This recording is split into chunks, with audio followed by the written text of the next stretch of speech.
1350 BC. For over 100 years, Egypt had been overrun by foreigners. But now, a new dynasty of warrior pharaohs inspired Egyptians to rise up and reclaim their land.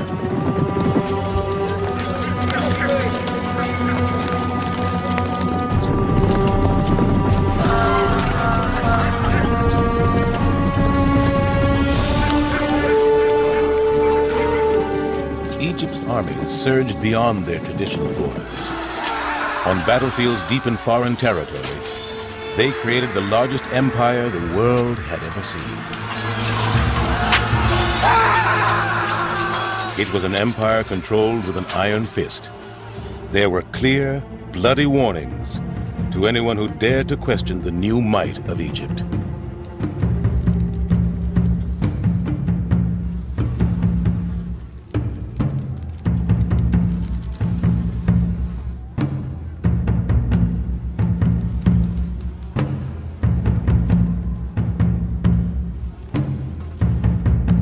Egypt was now the most powerful and feared nation on earth. And in 1390 BC, there was a new young pharaoh on the throne.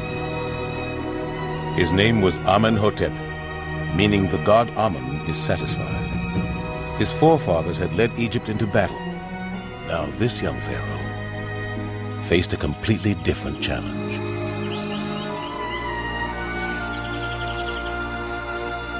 There were no more wars to fight. Egypt was rich, respected, and free.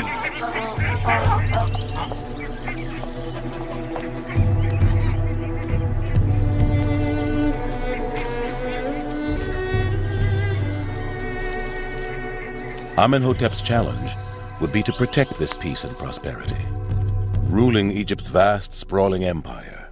An empire whose riches were the envy of the world.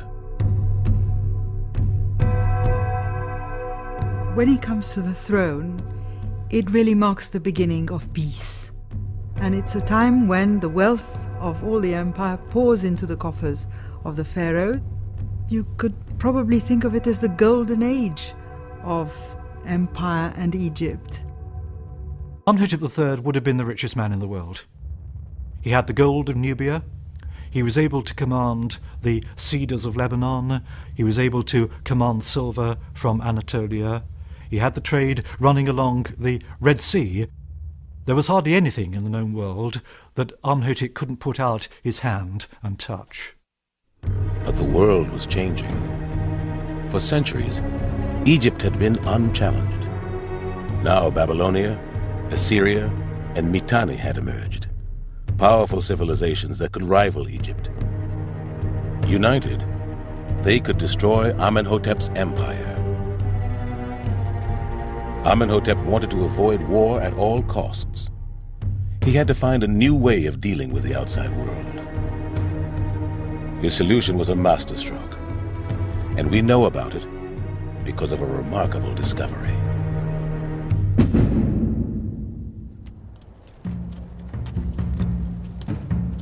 In 1887, a peasant woman was digging near the Egyptian town of Amarna.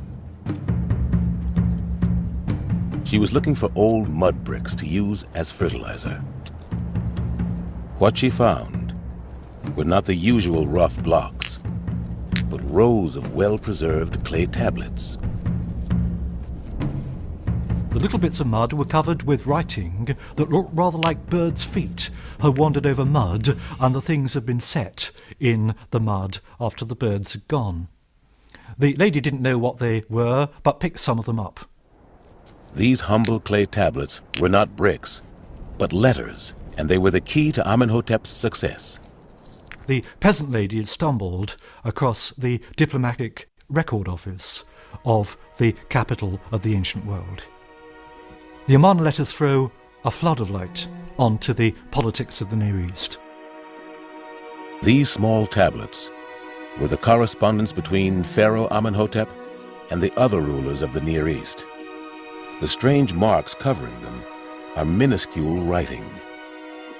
They contain as much information as the inscriptions on all of Egypt's greatest monuments.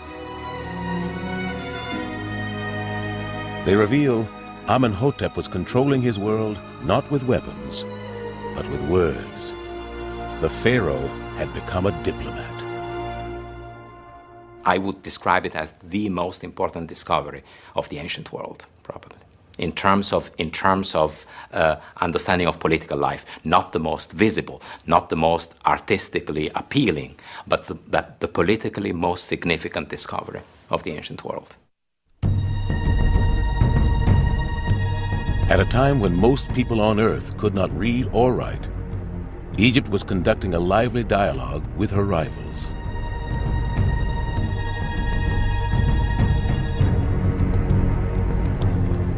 The king's messengers ran back and forth across the deserts of the Near East, carrying letters that revealed Egypt's status as a superpower. International diplomacy in the days of the Amarna letters would be very familiar to diplomats today. It was really very much like diplomatic interaction between countries even in our own time. The letters show Amenhotep was as good at diplomacy as his ancestors had been at fighting.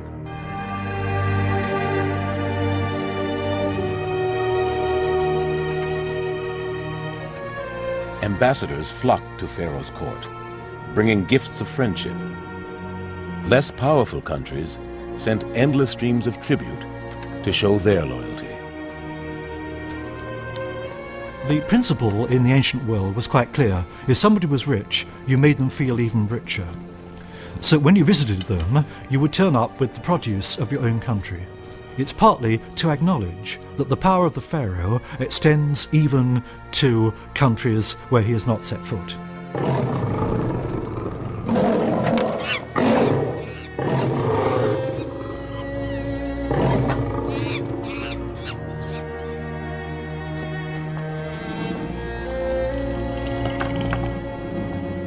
Scenes painted in Egyptian tombs show how these dazzling displays of tribute must have looked. Priceless objects flooded in from all over the known world, from Minoan Crete to biblical Babylon.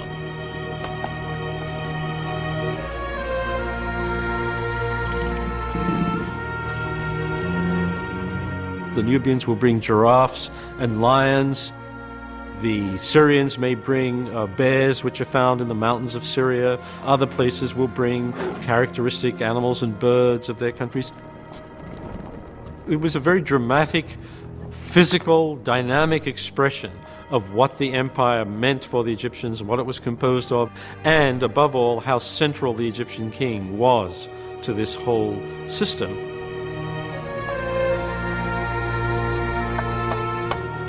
Amenhotep calls himself the King of Kings, and the King of Kings is what he must have seemed to the rulers who shared his world. Amenhotep knew he was the most powerful man in the world, and he knew he had one great advantage. Not military might, but gold. The letters that went back and forth from Pharaoh's court show that even the greatest kings of the Near East were desperate for Egypt's gold, and they were prepared to beg for it. If you send me the gold I wrote to you about, I will give you my daughter. Send me as much as your father did. In your country, gold is like dust, and you can just gather it up. If it is your intention that a sincere friendship exists, send much gold. I have begun a new palace. Send me as much gold as is required for its decoration. Amenhotep responded shrewdly to their requests. He gave them gold, but always left them wanting more. The strategy was a triumph. The kings of the Near East were exchanging gifts, not blows. The most precious gift of all was a foreign princess as a wife, plus her dowry and retinue. Amenhotep employed his personal ambassadors to find him the very best brides. It was about much more than Pharaoh's sex life. Amenhotep's harem was full of the most beautiful daughters of the most powerful kings of the age. It's brotherhood between the great kings, and they call themselves brothers. And if you marry the daughter of another king, then you really are part of a family. But this was not a two-way process. In one letter, the king of Babylon complains bitterly that Amenhotep has refused to send him an Egyptian princess. When I wrote to you about the possibility of my marrying your daughter, you wrote to me as follows. No daughter of a king of Egypt has ever been given to anyone. Why not? You are a king, and do what you like. It was a useless complaint. No Egyptian princess was allowed to marry into a foreign court, for fear it would give a foreigner a claim to Egypt's throne. But the Babylonian king suggested a devious compromise. Send me a beautiful woman, as if she was your daughter. Who will be able to say this is not the king's daughter? The Babylonian king's second request was denied. Amenhotep saw himself as able to take princesses and give none in return. I see him as a very, very intelligent man, and he obviously uses his position extremely carefully. So, although there is great respect for the other kings of the time, he is always one cut above everybody else. Amenhotep was more wealthy and powerful than any previous pharaoh, and soon everyone would know it. He would channel the vast resources of the empire into the largest building program the world had ever seen. To embark on a building program was one of the best ways for an Egyptian king to present himself as a hero, as an achiever, as a doer.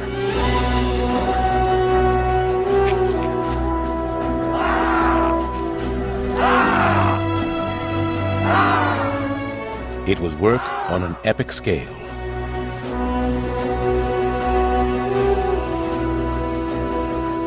The countless sandstone blocks hewn from the Egyptian quarries have left caverns that are themselves like temples carved out of the rock.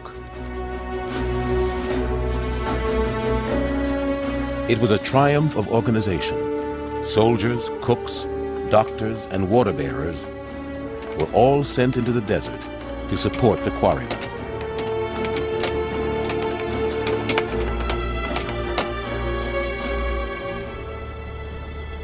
Amenhotep's magnificent new temples did more than advertise his wealth. They also honored the ultimate source of Egypt's glory, her many gods. Amenhotep thanked one god in particular for his success, Amun-Re, the king of the gods. To guarantee the support of Amun-Re, the pharaoh donated great portions of his wealth to the god's main temple. And as the temple grew richer, the temple priests grew more powerful.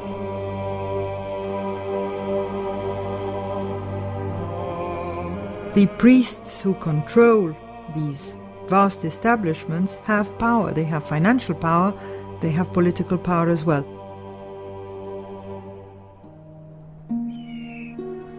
The power of the priests of Amun-Re was beginning to rival Pharaoh himself.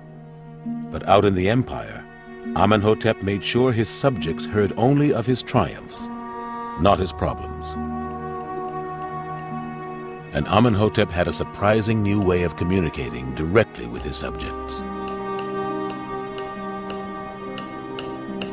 Stones, carved into the shape of dung beetles, had long been used in Egypt as amulets.